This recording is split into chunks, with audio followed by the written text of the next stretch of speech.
Olá pessoal, professor Vinícius aqui. Agora nós vamos para a aula número 4 de Ecologia. Vou colocar o nosso slide.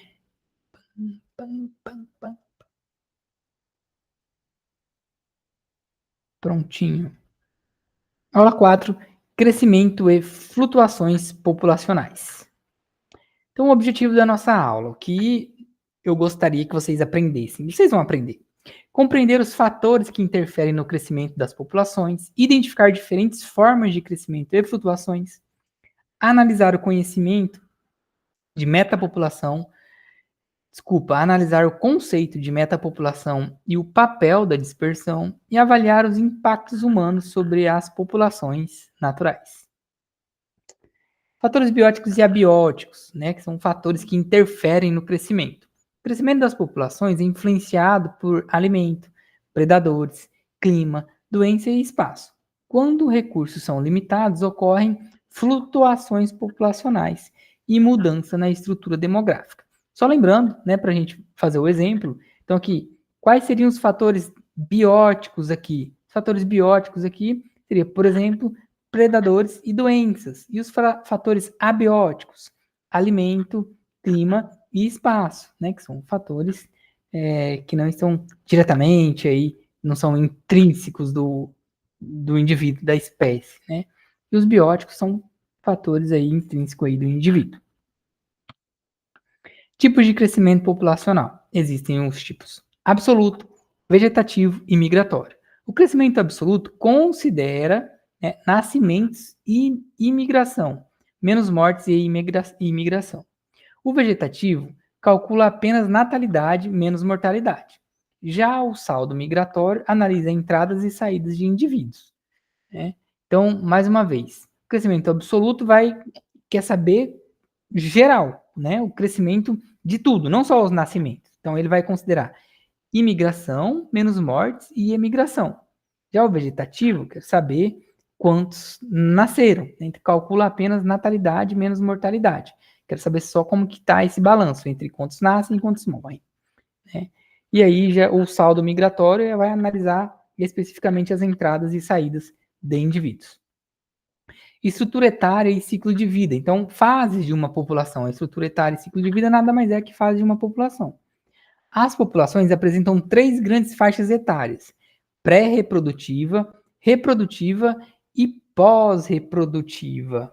O equilíbrio entre elas determina o potencial de crescimento populacional. Então, um exemplo aí, pré-reprodutiva. Então, ali, o pré-reprodutivo seria ali uma menina, né, pouco antes da sua primeira menstruação. Reprodutiva é depois que ela inicia o seu período de menstruação, e aí ela vai ficar ali mais ou menos dos 12 até lá os 40 anos. Vai variar, né, conforme o indivíduo, mas vamos colocar aí, fechar para ficar para exemplo, né? De 12 a 40 anos seria a fase reprodutiva. E aí tem a fase pós-reprodutiva, que na mulher seria ali a pré-menopausa, né? Vai entrando ali na pré-menopausa e aí já depois menopausa, que é pós-reprodutiva. Então, nesse exemplo, seria ali a partir dos 40 anos, quando ela para de menstruar, ou seja, ela perdeu ali sua capacidade reprodutiva. E o equilíbrio entre elas determina o potencial de crescimento populacional. É claro, né? Quanto mais tempo os indivíduos ficarem em fase reprodutiva, maior a chance, né, de nascimentos dentro aí dessa população. Metapopulações e dispersão, né, que são populações conectadas em fragmentos. Metapopulações são conjuntos de populações separadas espacialmente, né, mas conectadas por dispersão. A troca de indivíduos entre fragmentos influenciam a persistência de espécies em ambientes alterados. Impactos humanos sobre populações, né, alterações nos ciclos naturais. As atividades humanas afetam o crescimento e a distribuição populacional. Por exemplo, poluição, desmatamento e a introdução de espécies exóticas alteram a disponibilidade de recursos e os padrões de dispersão. Aqui terminamos a nossa aula 4 e agora a gente vai para a nossa aula 5. Como foi rápida a aula 4, eu vou continuar no vídeo direto aí na aula 5, que são padrões na composição de comunidades. Objetivo da nossa aula 5, compreender padrões ecológicos em comunidades. Que aí a gente vai fazer o seguinte: definir e caracterizar comunidades ecológicas, entender como a riqueza e equidade definem sua composição, analisar interações diretas e indiretas entre múltiplas espécies e reconhecer exemplos de cascatas tróficas. Então, primeiramente, né, o que é uma comunidade? Conceito ecológico de comunidade. Comunidade, né, é um conjunto de populações de diferentes espécies que coexistem em um mesmo espaço e tempo, interagindo entre si de forma direta ou indireta. Então, nós fizemos essa definição lá na aula 1, para quem assistiu. Composição de comunidades. E aí a composição vai variar em riqueza, equidade de espécies e equidade de espécies. Né? Riqueza refere-se ao número total de espécies que tem naquela comunidade. A equidade expressa a uniformidade na abundância relativa entre espécies. Então, assim, ó, a riqueza é a quantidade total de espécies. Então, quanto mais espécies diferentes existir naquela comunidade, maior é a riqueza.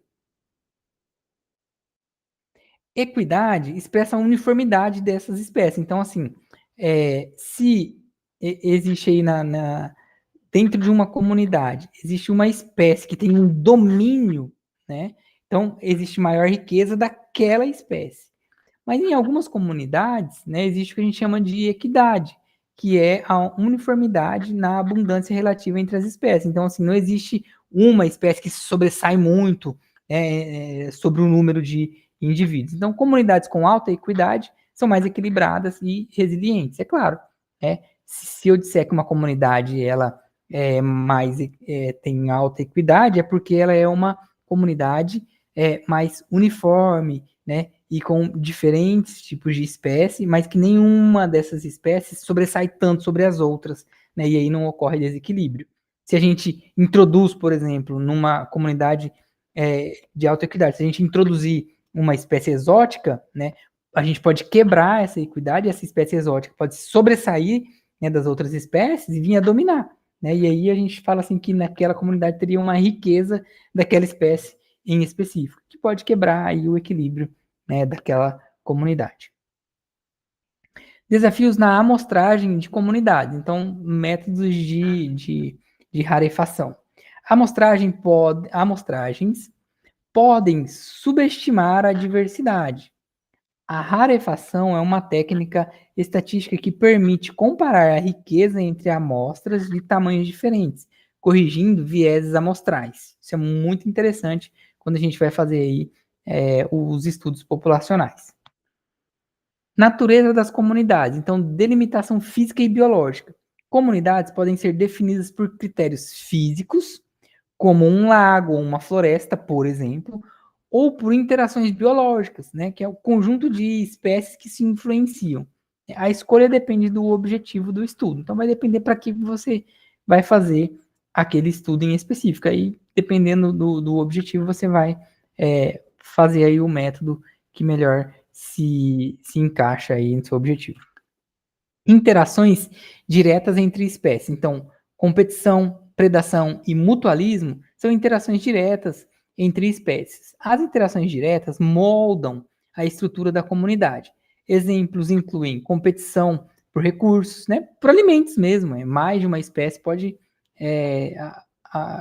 subsistir de um tipo de alimento. Quando a gente vê lá aqueles filmes de safari ou documentário, a gente vê que tanto o leão, né, quanto a hiena, né, vão competir por alimentação e essa alimentação são da mesma espécie. Então ele pode ir lá competir por um cervo, os dois vão competir por um filhote de cervo ou por um filhote de zebra ou um filhote de qualquer outra espécie que os dois se alimentam. Predação entre níveis tróficos e mutualismos, como polinização entre plantas e animais. Interações indiretas e cascatas tróficas. Efeitos em cadeia nas comunidades. Espécies podem influenciar outras de forma indireta. Cascatas tróficas ocorrem quando mudanças em predadores afetam várias camadas tróficas, como quando a ausência de predadores aumenta herbívoros e reduz plantas. Então, por exemplo, se diminuir a quantidade de onças pintadas no pantano, né, o que vai ocorrer ali? A onça pintada é um predador das capivaras, por exemplo. Se diminuir a população de onça pintada no Pantanal, o que vai acontecer? Vai automaticamente aumentar a população de capivaras, essas capivaras se alimentam de plantas, e aí vai ter muita capivara comendo muita planta e vai acabar, né, aumentando a quantidade de capivaras e automaticamente reduzindo a quantidade de plantas. E aí vai ocorrer um desequilíbrio ali naquele ambiente. No caso aqui que a gente está usando de exemplo, o Pantanal. Exemplos clássicos: lontras, ouriços e algas, uma cascata trófica real. Em ecossistemas marinhos, a presença de lontras marinhas reduz ouriços, olha só, permitindo o crescimento de florestas de algas. Sem as lontras, os ouriços dominam e destroem o habitat. Então, um outro exemplo aí, né, além do Pantanal. Aula 6. Então, terminamos a nossa aula 5. Agora vamos para a aula de número 6. Aula 6. Conceito de nicho ecológico. Objetivos da nossa aula: entender o conceito de nicho ecológico e sua evolução histórica, diferenciar nicho fundamental e nicho efetivo, analisar exclusão competitiva e sobreposição de nicho, interpretar exemplos ecológicos reais com base no conceito. Histórico e conceito de nicho. Então, de Elton definiu o nicho como um papel funcional de uma espécie no ecossistema. Então, ele ampliou o conceito como o hipervolume, né? Seria ali o hipervolume ecológico, um espaço multidimensional que inclui todas as condições ambientais necessárias para a sobrevivência da espécie. Então, o nicho, né, que é o papel funcional de uma espécie no ecossistema, né, ele, para Elton, esse conceito vem como o hipervolume ecológico, né, num espaço multidimensional, não é só aquele espaço delimitado ali, que pode incluir todas as condições ambientais necessárias para a sobrevivência da espécie. Né? Então, a gente já viu temperatura, a gente vê umidade, né? Quais são as condições ali de sobrevivência para aquela espécie. Nicho como hipervolume, né? O nicho ecológico é representado como um hipervolume dimensional, onde cada dimensão é uma variável ambiental. Então, pode ser temperatura, umidade, pH, como a gente falou anteriormente. Esse espaço define onde uma espécie pode existir e se manter. Olha só que interessante, a gente consegue determinar isso. E o nicho fundamental, né, vezes o nicho efetivo, que é capacidade vezes realidade. Que daí a gente pode fazer uma estimativa e a gente precisa saber se isso é real ou não. O nicho fundamental representa todas as condições nas quais uma espécie poderia viver. O nicho efetivo é o subconjunto realmente ocupado, né? Então, limitado por competição, predação e outros fatores bióticos. Então, por exemplo, outros fatores que não foram considerados. Ou, por exemplo, mudanças que ocorreram ali naquele ambiente. Então, só recapitulando, nicho fundamental, né,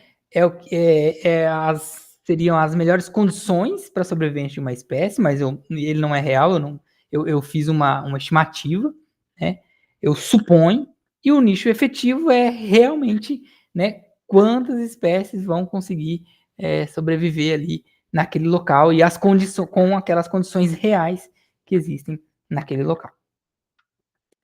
Exclusão competitiva, né? Dois ocupantes, um nicho. Então, o princípio da exclusão competitiva afirma que duas espécies com nichos idênticos não podem coexistir indefinidamente. Então, assim, se esses nichos são idênticos, é muito difícil delas coexistirem ali para a vida inteira, tipo, por tempo indefinido.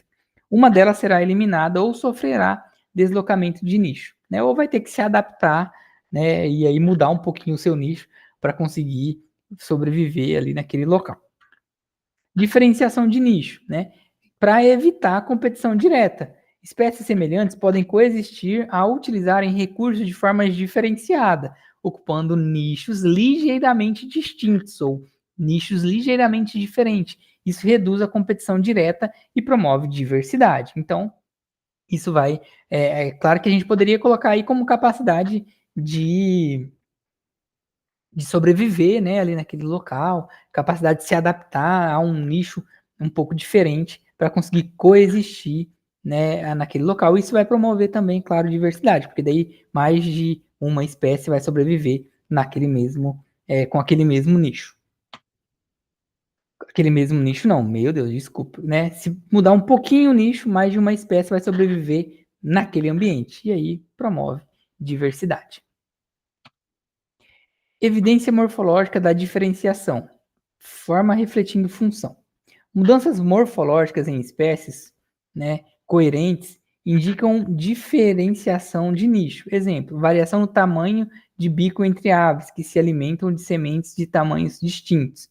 Então, é claro, né, pode ser uma adaptação, né, pode ser uma diferenciação de nicho. Se aumentar o bico de uma ave, por exemplo, ela vai conseguir se alimentar de sementes, de alimentos que anteriormente ela não conseguia, porque o bico era muito curto. Ou, se o bico diminuir, né, ela não vai conseguir se alimentar de alimentos, sementes, coisas que ela conseguia antes, e vai ter que mudar também um pouquinho aí o seu nicho, levando a conseguir coexistir aí em ambientes. É claro que essa mudança morfológica é coerente, como vem aqui, né? Não uma mudança brutal aí no bico de uma ave, por exemplo. Sobreposição de nicho, curvas de utilização de recursos. Então, a sobreposição de nichos ocorre quando duas espécies utilizam os mesmos recursos. O grau de sobreposição determina o potencial de competição e influencia na coexistência. Então, pode existir a sobreposição, mas muitas vezes eles vão utilizar os recursos e nem sempre é no mesmo momento. Então, existem aí diferenciação. Então, como por exemplo, animais que emigram, né, de espaços para outros. Então, de repente, naquele momento do ano, naquele mês do ano ou naquela estação do ano, existe aí a coexistência, mas não necessariamente esse animal vai estar se alimentando. Essas duas espécies vão estar naquele mesmo local, é, é, naquele mesmo dia, naquele mesmo período. Síntese e aplicação. Por que o conceito de nicho é central na ecologia? O nicho ecológico integra múltiplas dimensões ambientais e define como uma espécie interage com seu ambiente. É fundamental para compreender distribuição, competição, coexistência e biodiversidade. É muito interessante quando a gente faz esse estudo. A gente vai para a aula 7, mas a gente vai dar uma paradinha para começar a aula 7 em outro vídeo, para o vídeo não ficar muito extenso. Vejo vocês na aula 7.